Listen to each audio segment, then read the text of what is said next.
Dalam bougainville itu yang memiliki skala agak besar ya, pastikan untuk selalu ya rajin-rajin memangkas tunas-tunas baru yang berpotensi menjulur melebihi batas kerimbunan ya.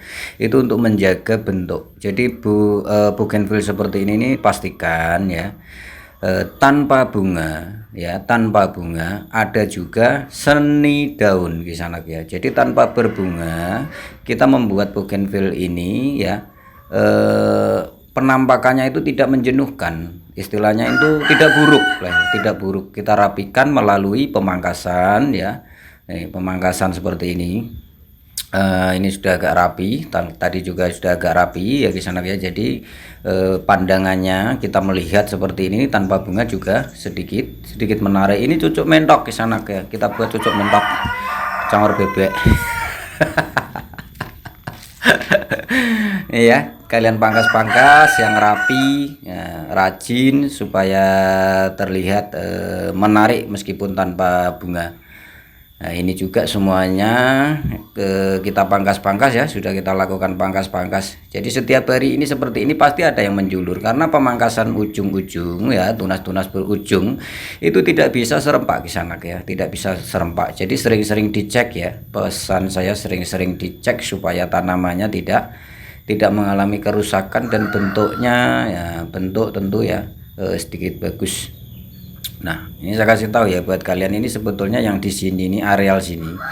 Ini pernah dinego 35 juta ke sana gini. Semuanya tapi kita tidak kasih ya.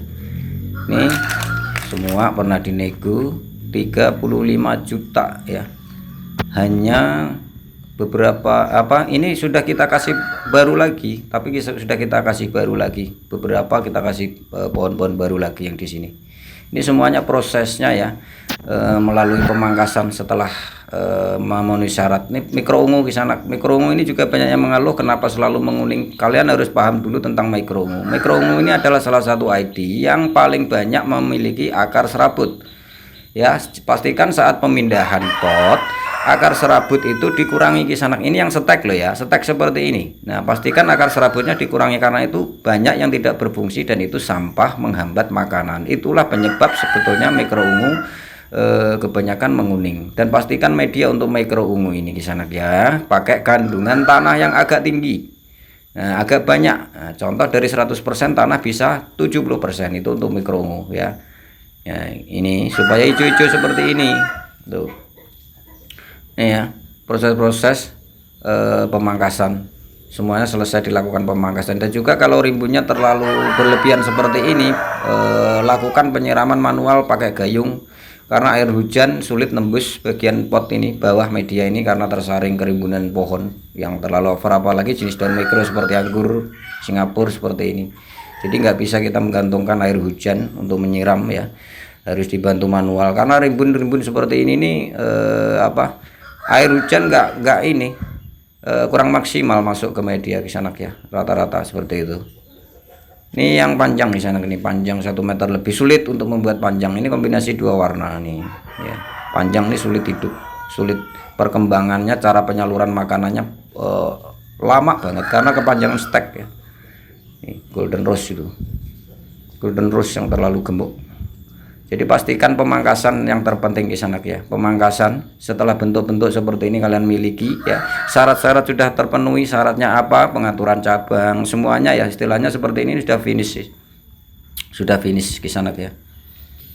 Pagi-pagi hujannya deres banget guys. Di sana di Ngawi hujan.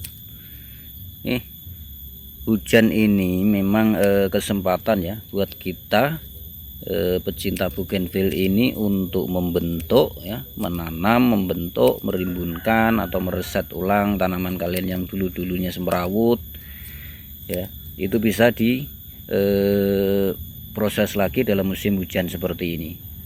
Kenapa harus selalu musim hujan yang kita utamakan untuk memproses? Seperti yang saya sampaikan tadi, itu musim hujan memiliki cuaca yang mengandung nitrogen alami itu bagus banget di sana. Jadi seperti ini cocok untuk Ya, cuaca seperti ini cocok untuk membentuk-bentuk seperti ini. Nah, ini gunungan-gunungan seperti ini, gunungan biasa ya, ini kecil, stek kecil. Potnya juga pot 25 ya ini. Jadi ini pot panjang-panjang, kecil panjang. Kita buat hanya untuk hiasan-hiasan biasa, ini kecil. Nih ya. Cukup pangkas-pangkas seperti ini. Jika kerangkanya sudah bagus, ini datar dan gunungnya agak lancip tinggi. Jadi proses pembuatan gunung-gunungan seperti ini mungkin sudah banyak yang paham. Yang terpenting itu dalam proses seperti ini fokuskan di sayap tepi ya, di sayap tepinya dulu. Setelah ini agak padat baru kalian julur-julurkan bagian yang ada di tengah ini dan atas ini, kalian julur-julurkan. Setelah sesuai target, potong pelan-pelan, secara pelan-pelan menggunung seperti ini. Nih ya, ini nanti yang akan membuat bougainville itu terlihat indah ya, terlihat indah dengan bunga yang sudah pasti nggak akan menjulur, tertata rapi dan tidak akan menjulur. Ini kecil-kecil juga sudah rimbun-rimbun seperti ini sudah jadi di sana, kerangkanya jadi tinggal kita lakukan proses pangkas seperti ini, atau kalian bisa lakukan pangkas seperti ini langsung pruning nih ya. Ini langsung pruning seperti ini. Rata-rata hanya kita pangkas untuk segera mengatasi pohon-pohon yang lain ya. Banyak di sini kisanak seperti ini. Jadi kalau hanya main-main, wah, yang lain udah menjulur kisanak. Dalam waktu 1 minggu ini sudah 7 cm lebih jika medianya bagus ya. Jika medianya bagus. Ini ya, ini juga seperti ini. Nah, kalau ada yang menjulur seperti ini, areal sini kosong, nanti kalian bisa bantu kawat. Nah, arahkan ke sini kisanak. Nih, ke sini, agak ke sini. Makanya ini kita biarkan dulu lah. Ini ya, motongnya bagian dalam. Kalau bagian tepi jelas datar ya, bagian dalamnya agak tinggi seperti ini. Nih. Musim hujan cepat untuk proses seperti ini, betul, cepat sekali. Kemudian membahas ekor musang di sana, tentang sambungan ekor musang dari batang indukan lokal. Ya, dari batang indukan lokal kemarin ada yang masuk ke inbox memang mengalami kesalahan dan memang tidak kita jelaskan dulunya secara detail. Jadi ingin membuat ekor musang seperti ini kombinasi merah putih kan ya. Ini ada 2 ID yaitu ekor musang merah dan putih. Bagian bawah, paling bawah ini putih kisanak. Jadi begini kisanak penjelasannya. Ekor musang ini memiliki perbedaan kisanak, meskipun satu ID ya, berbeda warna, tetapi memiliki perbedaan dari segi kekuatan penyerapan makanan. Ekor musang merah ini bagian atas merah ini lebih kuat daripada yang putih cara menyerap makanannya. Jadi cara sambungnya untuk ukuran stek ya, di bawah jempol kaki, pastikan jangan dicampur dalam satu potongan. Pasti ekor musang putih kalah nih seperti ini. Ini jangan dijajarkan putihnya di sebelahnya, itu pasti kalah. Itu kan cara-cara yang biasa kita lakukan untuk ID yang lain ya kisana ya, seperti Singapura ataupun yang lain. Ini bisa kalian sejajarkan dalam satu potongan meskipun batang indukan lokalnya ini kecil nih seperti ini ya. Itu nggak berpengaruh kalau untuk ID selain ekor musang ataupun golden raw ataupun golden sunshine. Itu ID-ID yang parah yang memiliki kekuatan besar ya dalam penyerapan makanan. Jadi seperti ini agak memang kita dipisahkan seperti ini sana. Ini kan pucuk ya, stek kecil di pucuk seperti ini. Eman-eman stek kecil hidup kita sambung pucuk untuk dijual-jual murah di lokalan sini sana nih ya. Kombinasi 2 warna. Jadi caranya penyambungannya harus agak jauh di sana ya. Kalian bisa sisip bagian bawah sini ya, bagian sini bisa kalian sisip tempel atau sisip. Nah, bagian atas harus agak pisah istilahnya, jangan campur di sana ya. Jangan terlalu berdekatan antara merah dan putih ini ya. Pasti kalah yang putih, kalah di sana. Putih lebih lambat cara makannya sehingga lebih dominan yang merah, nanti yang membesar putih akan kalah. Dalam satu potongan seperti yang disaring di inbox itu terisi dari ini ya, dalam satu potongan kecil di bawah jempol terisi 2 entres, itu pasti yang putih kalah di sana ya. Nah, kalau ingin mencampur dalam satu potongan itu ada 4 entres seperti ini, ekor musang merah ataupun putih, minimal itu 1 jempol kaki ke atas kisana ya. Betul. Jadi seperti ini harus kalian pahami cara hidupnya ya. Bagaimana seperti pohon-pohon seperti ini loh kisana ya. Cara hidupnya bagaimana itu supaya kalian tidak mengalami kesalahan. Memang ini kurang kita jelaskan secara detail kemarin. pernah kita buatkan konten tentang pembuatan merah putih seperti ini melalui ekor musang dan ditiru, sehingga caranya diterapkan pada sambungan yang biasanya kita lakukan seperti Singapura nih, seperti ini ya di sana ya.